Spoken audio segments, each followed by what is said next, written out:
So guys welcome back to the another video. तो आज की वीडियो में हम बात करेंगे सेट्स की। तो जी सेट्स को हम मैथमेटिक्स में पढ़ चुके हैं। सेट क्या होते हैं? Set are a collection of well defined objects और एलिमेंट्स।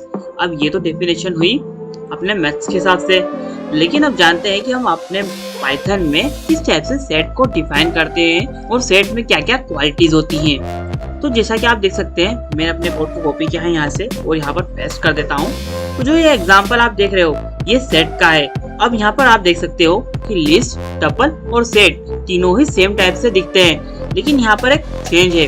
चेंज ये है कि हमने जब लिस्ट डिफाइन की थी तो वहाँ पर इस टाइप से कर्ली ब्रैकेट्स नहीं यूज किए थे, वहाँ पर हमने इस टाइप से बिग ब्रैकेट का यूज किया था। और जब हमने टपल को डिफाइन किया था तो वहाँ पर हमने इस टाइप से राउंड ब्रैकेट का यूज किया था। और अब जब यहाँ पर हम सेट को डिफाइन कर रहे हैं तो यहाँ पर हम इस टाइप से कर्ली ब्रैकेट का यूज कर रहे हैं। तो अब जानते हैं कि सेट में क्या क्या क्वालिटीज होती हैं। तो पहली बात तो सेट अनऑर्डर्ड होता है, अनचेंजेबल होता है और डुप्लीकेट्स को भी अलाउ नहीं करता है। मतलब कि जो भी एलिमेंट्स होते हैं सेट में उनका एक ऑर्डर डिफाइन नहीं होता है। मतलब कि अगर आप यहाँ पर माई सेट को अगर प्रिंट करते हो तो आपको हर बार एक अलग आंसर देखने को मिल जाएगा। जैसा कि आप देख सकते हैं, मैंने एक बार यहाँ पर अपने कोड को रन किया है तो जो सीरीज मैंने यहाँ पर डिफाइन की है वही मुझे देखने को मिली है। लेकिन जब मैं डबल से अपने कोड को रन किया है तो यहाँ पर मुझे पहले बनाना देखने को मिल गया है, जबकि बनाना तो दूसरे नंबर पर आ रहा है। इस हिसाब से आप समझ सकते हैं कि हमारे जो भी सेट में एलिमेंट्स होते हैं वो अनऑर्डर्ड होते हैं, मतलब कि उनका ऑर्डर डिफाइन नहीं होता है। और ये अनचेंजेबल भी होते हैं, मतलब कि अगर आप चाहो तो इन्हें चेंज नहीं कर सकते। और यहाँ पर सेट्स में डुप्लीकेट्स भी अलाउ नहीं होते हैं।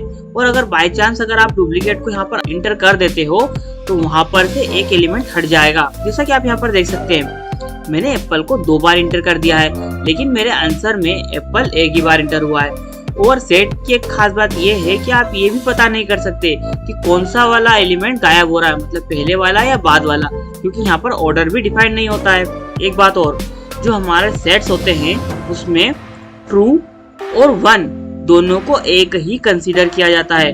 अगर मैं यहाँ पर ट्रू और 1 दोनों को एक ही सेट में इंटर कर देता हूँ तो आप देख सकते हैं या तो मुझे ट्रू देखने को मिलेगा या फिर 1। तो मुझे यहाँ पर ट्रू देखने को मिला है, 1 देखने को नहीं मिला है। इसी टाइप से यहाँ पर फॉल्स और 0 को सेम तरह से कंसीडर किया जाता है। और अगर आप चाहो तो लिस्ट और टपल की तरह यहाँ पर भी लेंथ फंक्शन का यूज करके आप यहाँ पर उस सेट की लेंथ को प्रिंट करा सकते हो जो कि यहाँ पर प्रिंट हो चुकी है, जैसा कि आप यहाँ पर देख सकते हैं। और अगर आप चाहो तो सेट में एक से ज्यादा डाटा टाइप को भी स्टोर करा सकते हो। फॉर एग्जांपल आप चाहो तो यहाँ पर स्ट्रिंग को भी स्टोर करा सकते हो, नंबर को भी स्टोर करा सकते हो, बूलियन को भी स्टोर करा सकते हो।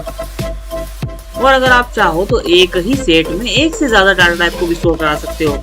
और अगर आप इसका टाइप प्रिंट करोगे तो आपको यहाँ पर क्लास सेट देखने को मिल जाएगा आपके कंसोल में। अब जानते हैं कि हम सेट के आइटम को किस टाइप से एक्सेस कर सकते हैं। तो एक्सेस करने के लिए मैंने यहाँ पर लूप का यूज किया है, लेकिन अभी तक हमने लूप्स नहीं पढ़े हैं, इसलिए मैं भी आपको ये नहीं बता रहा हूँ। तो अब बात करते हैं कि हम किस टाइप से चेक कर सकते हैं कि हमारा जो सेट है उसमें वो एलिमेंट प्रेजेंट है या नहीं है।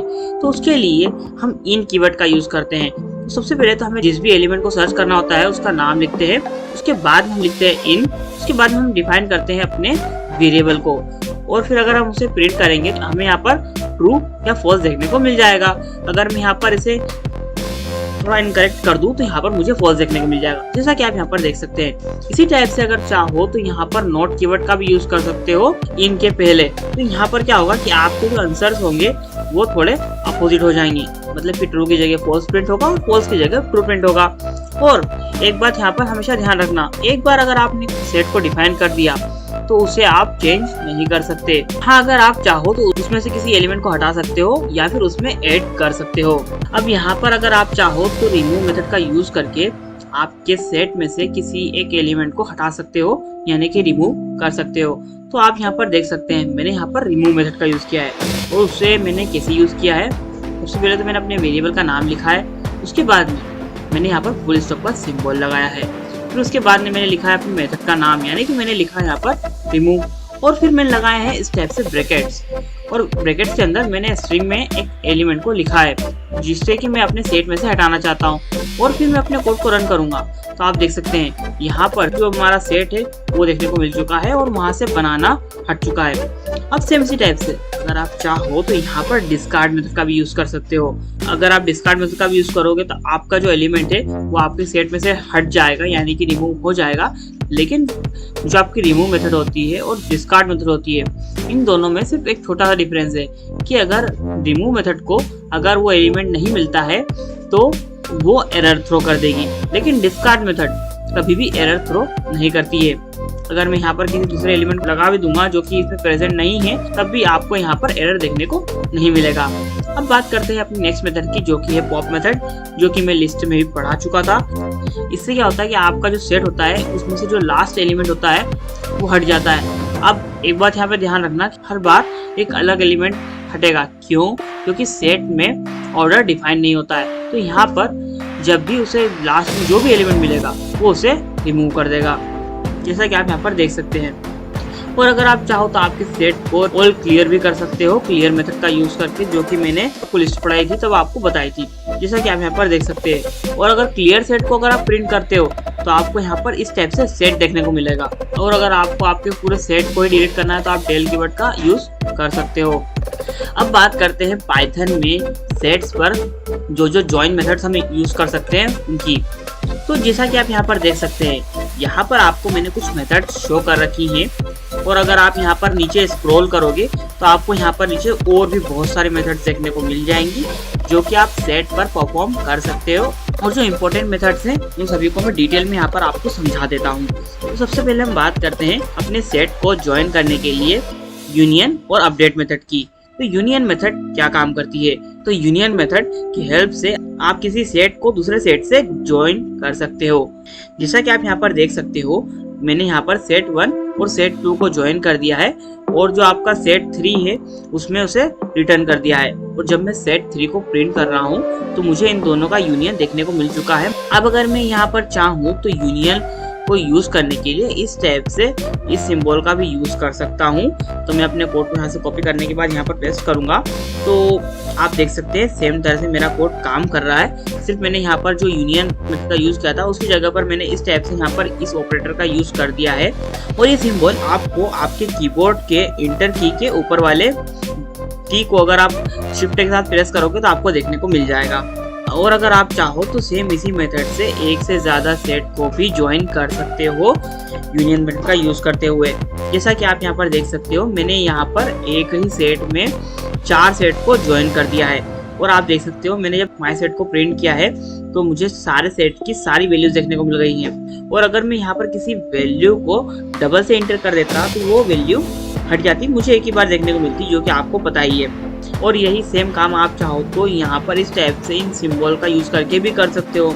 लेकिन आप में से कुछ स्टूडेंट्स के दिमाग में एक बात आ रही होगी कि हम इस टाइप से यूनियन मेथड का यूज करें या फिर इन सिंबल्स का यूज करें। तो इन दोनों में सिर्फ एक माइनर सा डिफरेंस है। तो जब भी आप इस टाइप से यूनियन मेथड का यूज करते हो तो यहाँ पर आप दूसरे डाटा टाइप को भी ऐड कर सकते हो। लेकिन जब भी आप इस टाइप से ऑपरेटर का यूज करोगे तो यहाँ पर आपको सेट को ही कंसीडर करना पड़ेगा, नहीं तो यहाँ पर आपको एरर देखने को मिल जाएगा। सेम इसी टाइप से अपडेट मेथड भी काम करती है।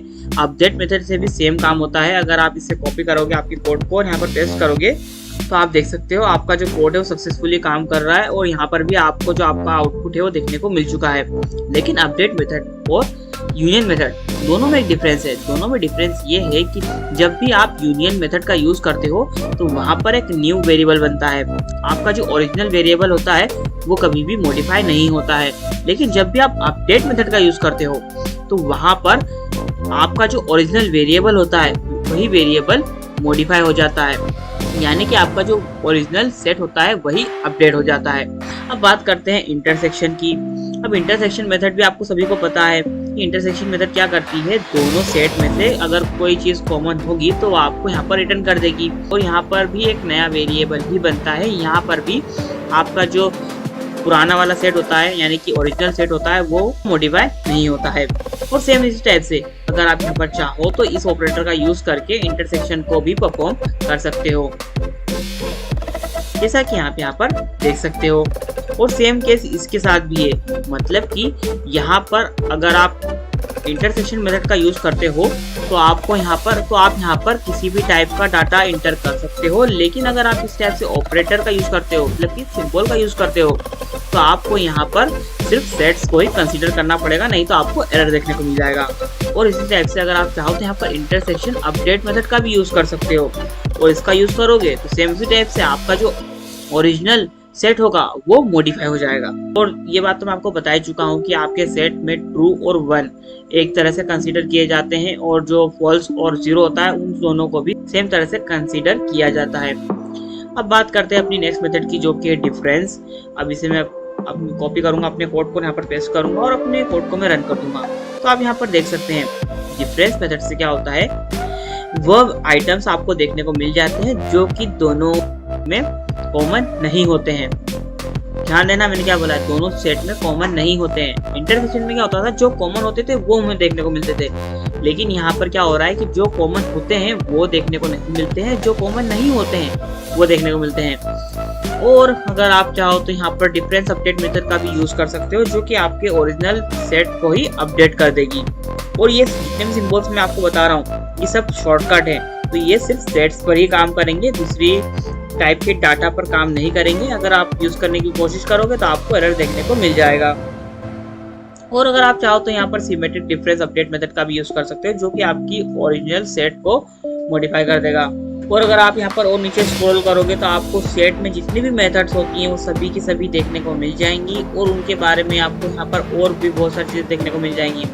फॉर एग्जाम्पल यहाँ पर आपको मेथड देखने को मिलेगी पहले तो उसके बाद में आपको अगर इसका कुछ शॉर्टकट होगा तो वो देखने को मिल जाएगा बीच में, और उसके बारे में आपको अगर डिस्क्रिप्शन पढ़ना है तो वो भी आपको यहाँ पर साइड में देखने को मिल जाएगा।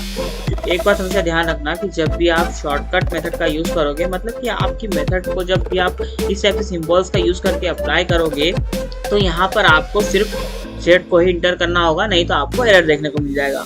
सो गाइज आज की वीडियो में बस इतना ही था। आज की वीडियो में हमने सेट के बारे में कंप्लीट इन्फॉर्मेशन ली और इसके बारे में बहुत सारी मेथड्स भी जानी। सो गाइज मिलते हैं किसी और वीडियो में किसी और टॉपिक के साथ, तब तक के लिए बाय बाय।